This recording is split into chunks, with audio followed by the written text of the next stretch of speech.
To many, evolution seems to involve little more than a continuous change in shape and function from one life form to another.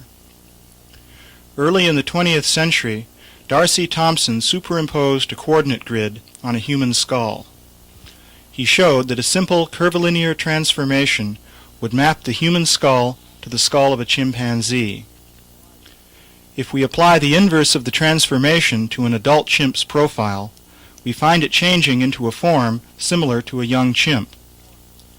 This form looks somewhat human, but we are left with the question of how a youthful chimp might be transformed into a human being.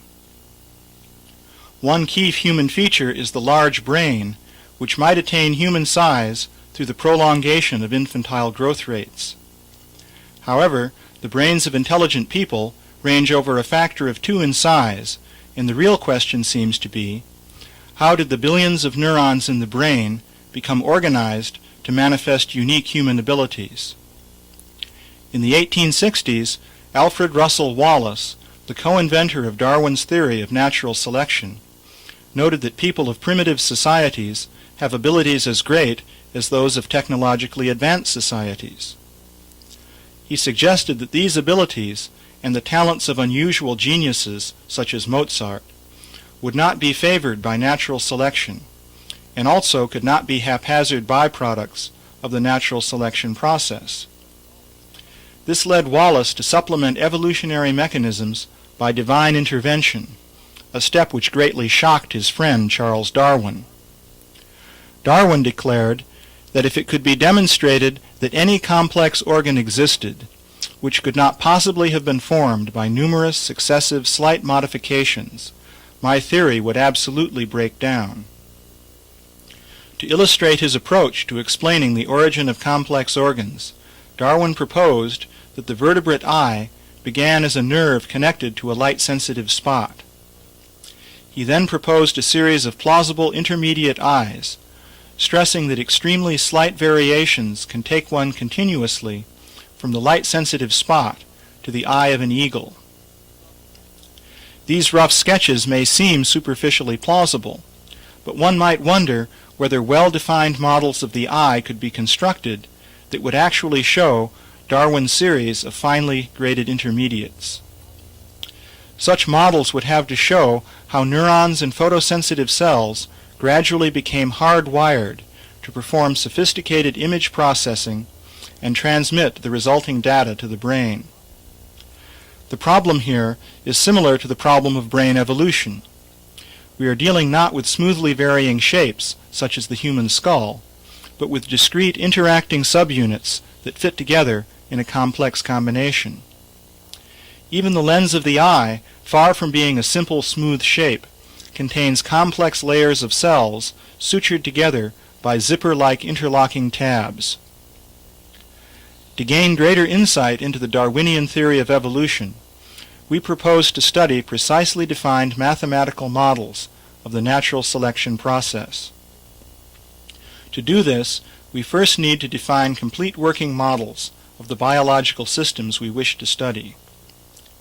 To help elucidate the effects of mutations and natural selection, these models should demonstrate the operation of the biological system, and they should also demonstrate how the system forms or self-assembles under the direction of genetic coding.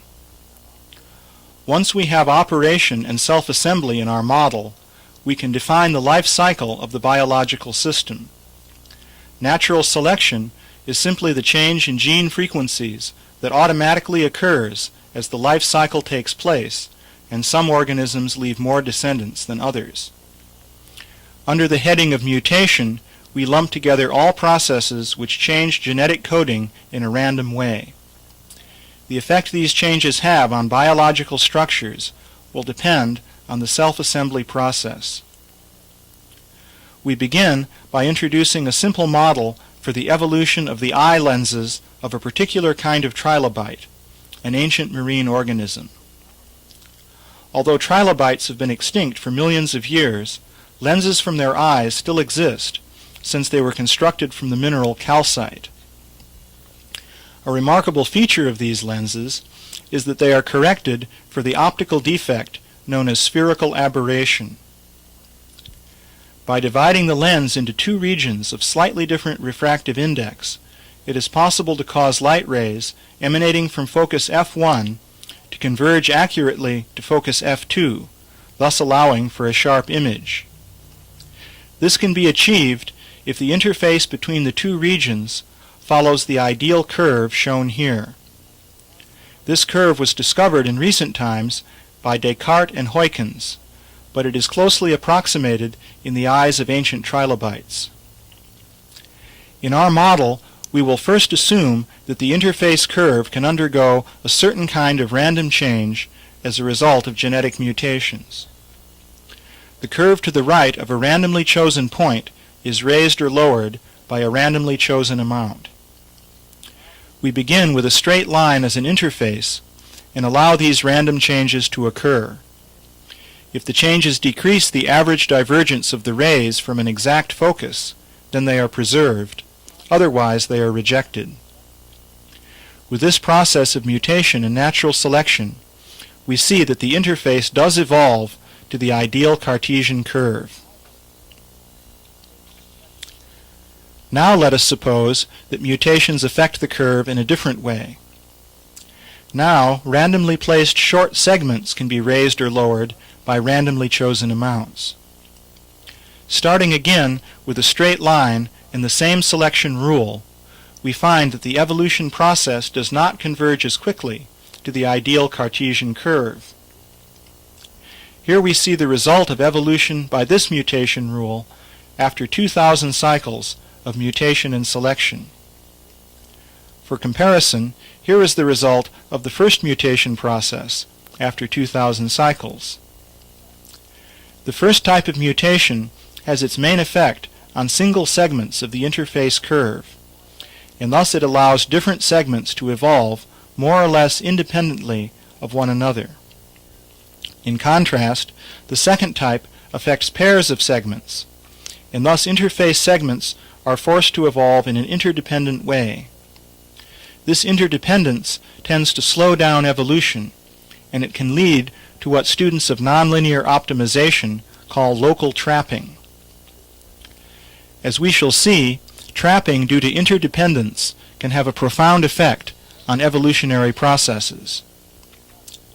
Thus, the self-assembly process, which was not explicitly considered in the model, has an important role to play in theories of evolution. To properly introduce self-assembly into our models, it is necessary to consider the cellular processes of heredity. Unfortunately, this is difficult to do, since the cell, which in Darwin's day seemed to be a simple bag of chemicals, is now known to be formidably complex. For the sake of developing a manageable and yet realistic model, we will therefore consider the evolution of the T4 bacteriophage, an entity that exhibits heredity and reproduction, but is much simpler than a full-fledged cell. The T4 phage consists of an icosahedral head and a tail segment to which is attached a base plate with tail fibers. The phage operates by attaching to the wall of a bacterium with its tail fibers, and then fastening the base plate to the bacterial wall. Once the base plate is attached, the tail contracts and drives a central tube into the bacterium. The phage DNA stored in the head then enters the bacterium through this tube. Once inside the bacterium, the phage DNA takes over the bacterial machinery of protein biosynthesis.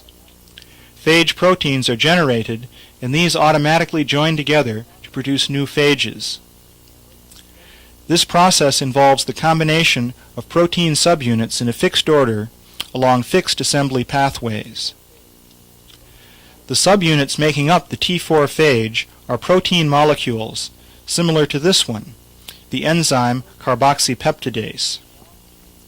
Such a protein consists of a long chain of amino acid molecules that maintains a specific folded configuration under the influence of molecular forces. In these diagrams, the amino acids are color-coded, and the sequence of amino acids in the chain is shown at the bottom of the pictures. Although the surfaces of proteins look random, they typically exhibit specifically patterned binding sites, which enable proteins to interact or join together in a controlled way. Here the sites involved in the joining together of alpha and beta hemoglobin are shown. The specific molecular patterns on these sites allow for the joining of these two molecules and no others.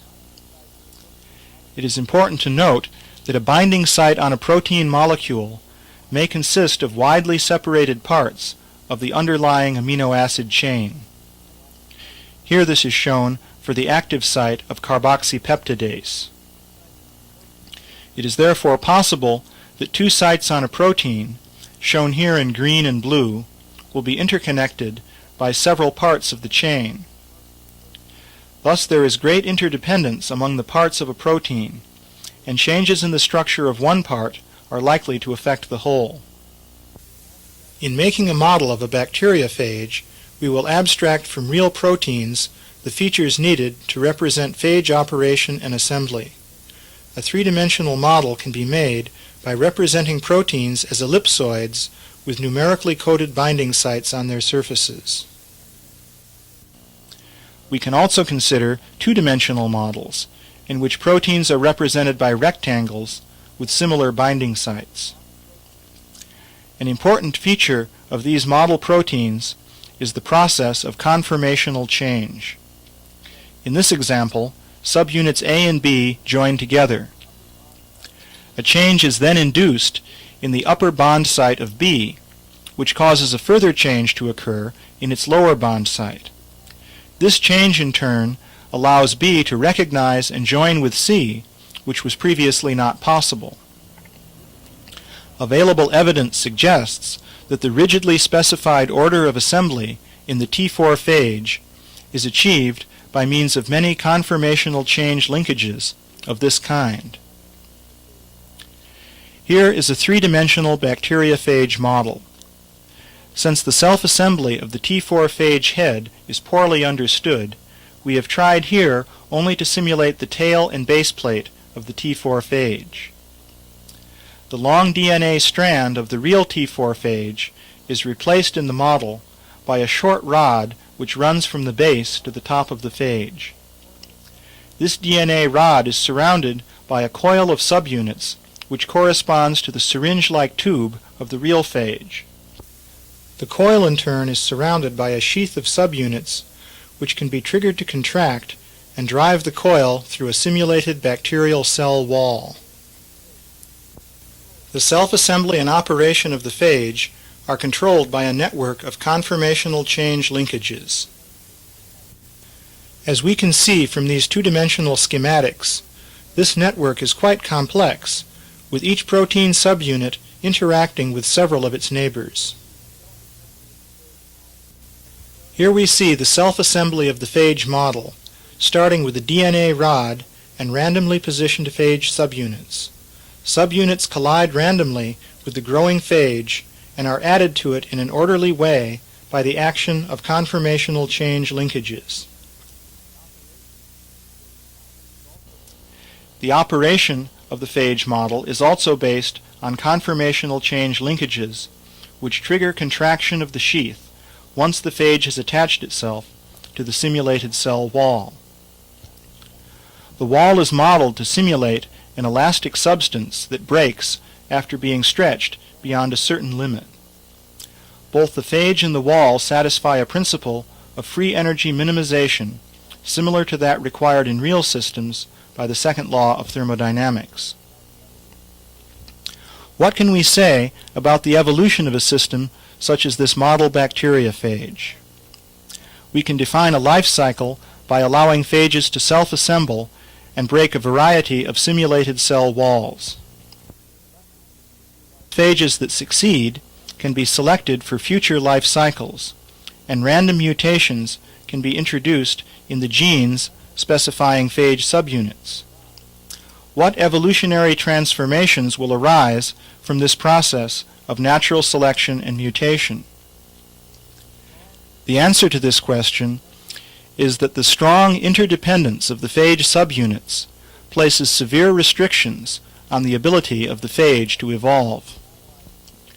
To see why this is so, we will analyze a simpler, two-dimensional bacteriophage model. This model is also capable of self-assembly, and it operates by attacking a two-dimensional flexible barrier, breaking through it, and placing a small test molecule on the other side. This model is considered to have functioned successfully if the test molecule is transferred to the other side of the barrier and set free to wander randomly. The rectangular subunits of the two-dimensional phage are encoded by strings of symbols S, B, and K, where S stands for a neutral site, B stands for a bond site, and K stands for a corner. A string is required to fold to form a complete rectangle. A bond site consists of 18 bits and an optional sign, which allow bond sites to recognize and interact only with specific bond sites on other molecules. Any symbol in a bond site string is allowed to mutate with a probability of 10 to the minus 6th power per phage life cycle. Other allowed mutations include insertions and deletions of sites, which also occur with a probability of 10 to the minus 6th power per life cycle. This probability is based on known mutation rates in living cells. Here is a two-dimensional phage design that successfully breaks through a barrier that is 3 units thick. However, it is unable to break through a barrier that is 4 units thick. If we redesign the model by adding an additional subunit and making other related changes, we find that it is able to successfully handle both 3-unit and 4-unit barriers. In an environment containing both 3 and 4-unit barriers, a phage that can penetrate both will have a strong selective advantage over one that fails on 4-unit barriers. In this environment, will the 3-barrier phage on the left be able to evolve to a 4-barrier form, such as the one on the right? Analysis shows that to make the phage more powerful, it is necessary to add a new driving subunit. This can be done by duplicating the gene for one of the old subunits and modifying a minimum of 2 bond sites on the duplicates. This is the minimal change needed to add the new subunit, and this addition is only possible if the bond sites of the duplicated subunits are aligned one above the other. Without this prearranged alignment, additional mutational changes would be needed to add the new subunit. Taking into account the rate of mutations and the need for prearranged alignments, the highest possible probability for adding a new subunit is about 5 times 10 to the minus 19th power. If a new subunit is added, the resulting phage will fail to function unless the 2 side pieces of the phage are simultaneously elongated. This requires adding sites to the side pieces by site insertion mutations. The probabilities for these elongations come to about 10 to the minus 32nd power per side piece, given the assumed mutation rates. The transition from the 3-barrier to the working 4-barrier design requires that all of these mutational changes must occur simultaneously.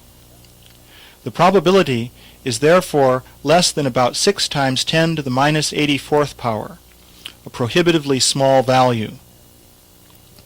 Actually, similar transitions in real complexes of interacting proteins are likely to be far less probable.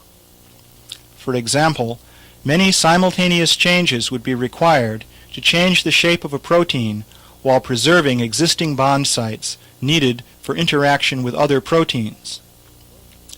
One might argue that exponential growth rates of microorganisms allow transitions of such low probability to occur. However, the Earth is not large enough for this. For example, the maximum number of E. coli bacteria that could live in a global ocean 8 kilometers deep is less than about 2 times 10 to the 34th power. Many other phage models can be studied.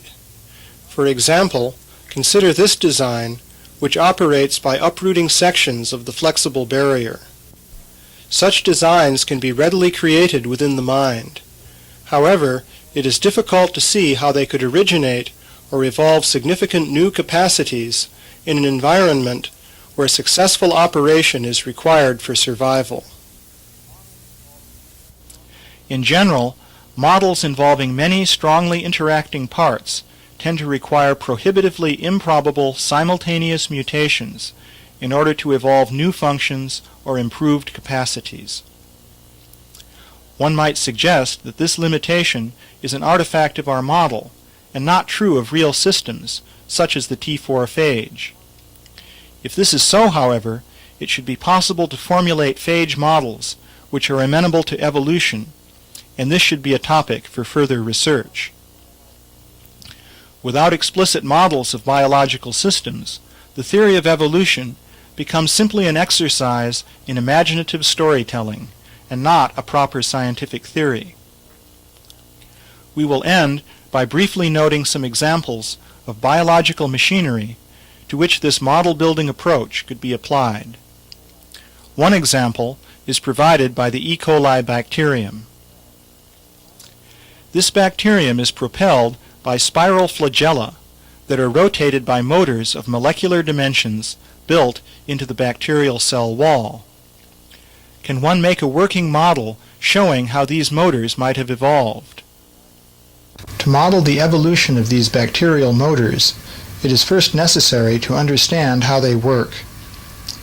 Here is a model of the E. coli motor based on the work of Howard Berg.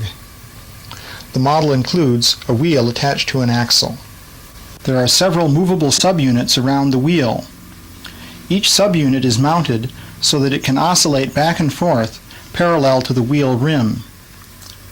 Each subunit has an opening to the inside of the cell membrane, represented by the vertical tube. The subunit also has an opening underneath that faces outside the cell membrane, and a channel along the rim of the wheel that links the two openings. Because there is a difference in hydrogen ion concentration between the inside and outside of the cell, hydrogen ions tend to enter the subunit's channel more on one side than on the other. When they enter the channel, the hydrogen ions tend to bond to the wheel rim. The random oscillation of the subunit causes the sides of the subunit to strike the bonded hydrogen ions and give a push to the wheel. Since the ions tend to bind to the rim on one side of the channel, this side tends to hit the attached ions more often than the other side. As this happens with all the subunits, the net effect is to rotate the wheel in a particular direction. Our question is, how could a mechanism like this arise by mutations in a cell lacking such a mechanism? What would be the useful intermediate structures leading up to such a mechanism? Another example is provided by the cell walls of bacteria. These walls are made of sheets of cloth-like material. Each sheet is composed of a rectangular array of complex molecular subunits which are assembled outside the bacterium by the action of special enzymes. Can one make a working model of bacterial wall formation and show through what stages this complex system may have evolved? In the cellular reproduction of DNA, the DNA strands can become entangled. An enzyme called DNA gyrase, envisioned here as a molecular robot, is able to grasp two crossing DNA strands. By breaking one strand and reconnecting it on the other side of the other strand, this enzyme can tie or untie knots in DNA. Since this enzyme is essential for cellular reproduction, it would be interesting to make a model of its operation and its origin. Finally, we consider one of the many examples of higher organisms with features that seem to require many simultaneous steps in order to evolve. The statocyst or balance organ of this crustacean depends for its function on a small grain of sand inserted by the animal when it molts. For this arrangement to work, both the complex statocyst and the complex instinctive behavioral pattern seem to be required simultaneously. How did this come about? Our last example is the flatworm Microstomum that eats hydras and incorporates their sting cells into its own defenses.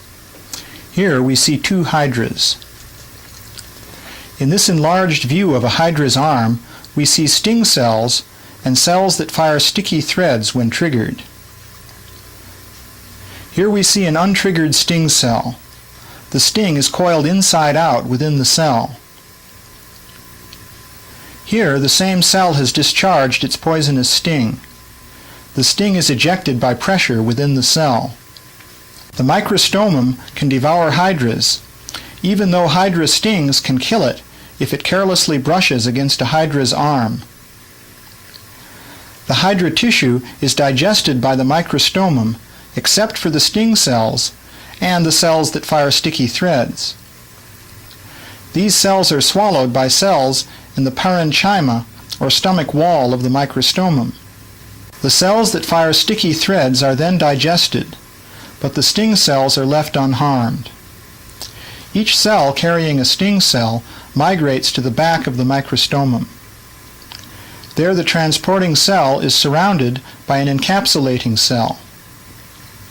The sting cell is then oriented so that its sting is directed outside the microstomum, and the epithelial tissue above the sting becomes very thin so that the sting can easily pass through. The sting cell is then ready to be used against the enemies of the microstomum. The encapsulating cell is able to fire the sting cell when the microstomum is agitated by an external threat. To benefit from the sting cells of the hydra, the microstomum must correctly carry out each of several complex operations. Question: can you develop a model in which this defensive system evolves by natural selection and mutation? This lecture was first given in Budapest in 1987 at the International Symposium entitled Organizational Constraints on the Dynamics of Evolution. The models and analysis presented here are discussed in 3 books and a number of technical articles.